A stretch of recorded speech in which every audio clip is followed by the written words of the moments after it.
British એરવેઝના એક supervisor પર 3 million પાઉન્ડના immigration કૌભાંડનો આરોપ લાગ્યો છે। આ સુપરવાઇઝરે હિથ્રો એરપોર્ટ પર ચેક ઇન ડેસ્કમાંથી લગભગ 3 મિલિયન પાઉન્ડનું ઇમિગ્રેશન કૌભાંડ આચર્યું છે। જોકે હાલમાં તે ભારતમાં ભાગતો ફરી રહ્યો છે। આ શંકાસ્પદ શખ્સ એરપોર્ટ ટર્મિનલ 5 પર કામ કરતો હતો। તે ગ્રાહકોને મહત્વના વિઝા ડોક્યુમેન્ટ્સ વગર જ બ્રિટિશ એરવેઝ નેટવર્ક દ્વારા મોકલવા માટે છટકબારીનો દુરુપયોગ કરતો હતો। આ માટે તે ગ્રાહક પાસેથી 25,000 પાઉન્ડ જેવી માતબર રકમ લેતો હતો। યુકેની પોલીસ ભારતીય પોલીસ સાથે મળીને તેને શોધવાના પ્રયાસો કરી રહી છે। ધરપકડ બાદ જામીન મળ્યા પછી આ શખ્સ પોતાના બ્રિટિશ એરવેઝ ગ્રાઉન્ડ સર્વિસીસના પાર્ટનર સાથે ગાયબ થઈ ગયો હતો। તેને મોટાભાગે ભારતમાંથી ગ્રાહકો મળી રહેતા હતા, જેઓ ટેમ્પરરી વિઝા પર યુકે જતા હતા, જ્યાં તે શખ્સ તેમના માટે જેટની વ્યવસ્થા કરી આપતો હતો।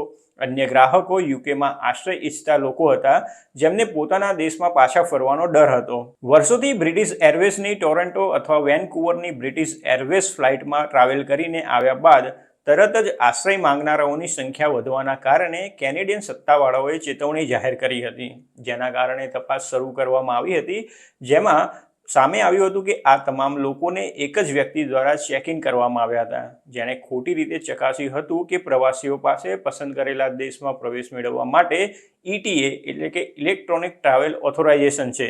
પેસેન્જરો દ્વારા તેના મૂળ દેશમાં જ ETA માટે અરજી કરી શકાય છે અને બ્રિટિશ એરવેઝ અધિકારીની મદદ વિના તેને નકારી કાઢવામાં આવે છે।